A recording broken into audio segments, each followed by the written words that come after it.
Quilters. We are AccuQuilt's aces. I'm Erica Bottger, AccuQuilt Creative Expert. And I'm Pam Heller, AccuQuilt Cutting Expert. And we're here today to show you all the great details about our Go Rising Star die and how to make our Go Star Shine wall hanging. That's right. The rising star is a classic variation on a sawtooth or an evening star, basically nesting one star inside of another. That's right. The Go Rising Star is a bob or block on board die, which means all the pieces you need to make this 10-inch finished block are in one die board. That means you can cut out all the shapes you need quickly and accurately so you can spend more time sewing and creating. Let's take a look at the die, Erica. Perfect. Okay, so here's the die, and the first thing that you'll notice is it's on a 6x24 die board. That means it's going to fit in any Go cutter, even a Go Me. That's right. Now the pieces have been screen printed to help you keep track of your pieces.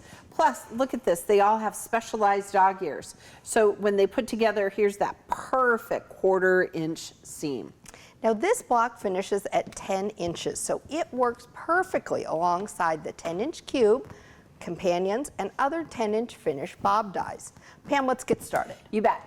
Quilters, you'll find the detailed directions on this die on the packaging, as well as a free downloadable pattern. We also have free downloadable block assembly directions, which includes a coloring page. All of these things are available on the AccuQuilt website. That's right. Okay, so we're going to be making a 3-color block for you today. So let's lay out our fabric and get started. You bet. All right, so here is our 3-color block. Yep. Look how beautiful that is. I love this block. I do too. I think it's going to be one of my favorites. I do too. All right, so we're going to start here with shape A. So this is that center square. Right, so we'll need one out of that color. Right. And then we're going to need 4 layers over A and B of our outer color. Right. And this die is arranged so nicely. Your colors are all going to be right together. You're going to see that. Yes. All right, and then we're going to take this darker purple and lay it over C, D, and F. Right. And now quilters, when you do the pattern, it's going to tell you how to subcut your fabric, and we find that that's really the best way to go. All right, and then over here we fan folded, which means the fabric goes back and forth on the die. Yep. Right? Okay. All right, here we go. So we're going to use a 6x24 mat because that is going to make sure we get our best cut. Right, and I'm going to use a Go Big today, but again, you could use any of our cutters. Absolutely. Including a Go Me. Absolutely. Now, Erica, we have this pro tip that we tell everybody. We do. Before you start. Make a test block. Yes. That way you're going to know how the pieces fit together. Yep. And know how to press your fabric. Absolutely. So basically, one of the nice things about this block is it's going to go, the inner star is going to go together just like the outer star. Right. Just with the inner star taking the place of that center block. You bet. So I'm going to slide my mat off, don't lift, so we don't get any of that static. Okay. And this is a great block for chain piecing too, Erica. It really is, because basically you've got 4 small flying geese. Right. And then you're going to make 4 large flying geese. Excellent. And once you have that down, you're making this whole block in just no time at all. Perfect. All right, so we're going to pull back our fabric. All right. All right. And shall we just keep the pieces here on the die board?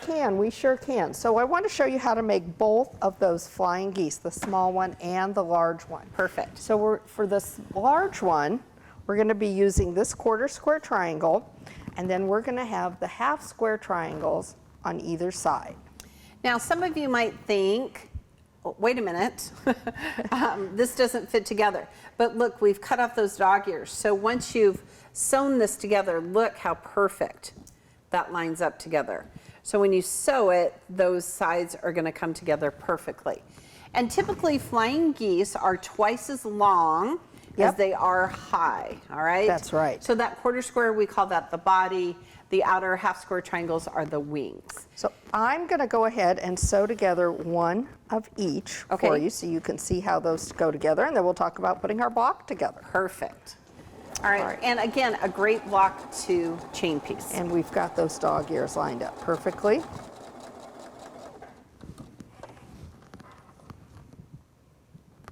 All right, Miss Erica, would you like me to press that for you? I would love to have you press those for me. Then I'm going to sew the other wing on the other side. Yep.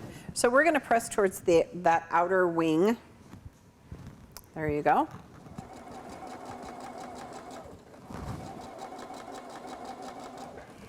Okay, Okay, so let's start with laying out our center block. perfect. And I'll move these pieces out of the way. And we've got this bottom row sewed together already. So again, we need our flying geese Right, and around. And then this is our center square. right. And here's our last two little Okay. squares. So you want to sew this Yes, block so together? I'm gonna sew this block together.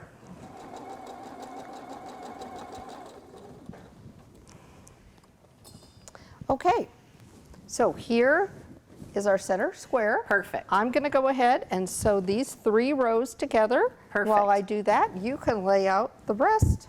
Excellent. Look at how fast and easy that's going together.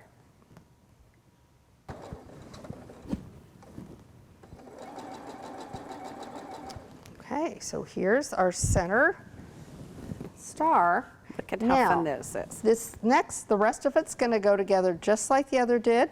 Right. I'm gonna sew these on down here while you give this a press. Okay. And we can put this whole thing together. Look at how fast and easy that is. Great. Perfect. I'll press those and then you can sew So that row these will together. go on either side.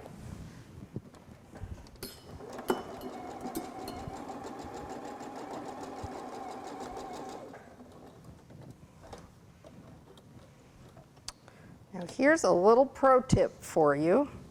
Pam and I like to sew with the flying goose on top. That way when you sew this seam, you can make sure that you leave your point intact and you get that perfect point when you press it open. It's a great tip. All right, I'm going to press this real quick. All right, let's take a look. That's perfect. Okay, this is going to go right here. I'm going to flip it over. Now this is totally a great chain piecing block, right, Erica? Because then Absolutely. you could just do all the big flying All geese. the big flying geese all at the same time. Yes. Terrific. There you go. And then ta-da, our block is done. Now I give this a really good press with my Yes. big iron to do that. Now quilters, once your block is done, let's look here at the quilt. This is this cute wall hanging. So to finish it, you would use a 1.5 inch strip die to create the sashing and the cornerstones, and a 3.5 inch strip die for the outer border. And again, I love it because it's super scrappy and it's It just is. beautiful. Then give your finished top, once the whole thing's put together, a really good press. Go ahead, layer it with your batting and your backing, pin or baste, and quilt as desired. Finish it off with your binding and you're done. Quilters, we hope you enjoy using the Go Rising Star die and making our Go Star Shine wall hanging. We can't wait to see your finished projects because at AccuQuilt we want to help you cut time. So you can quilt more.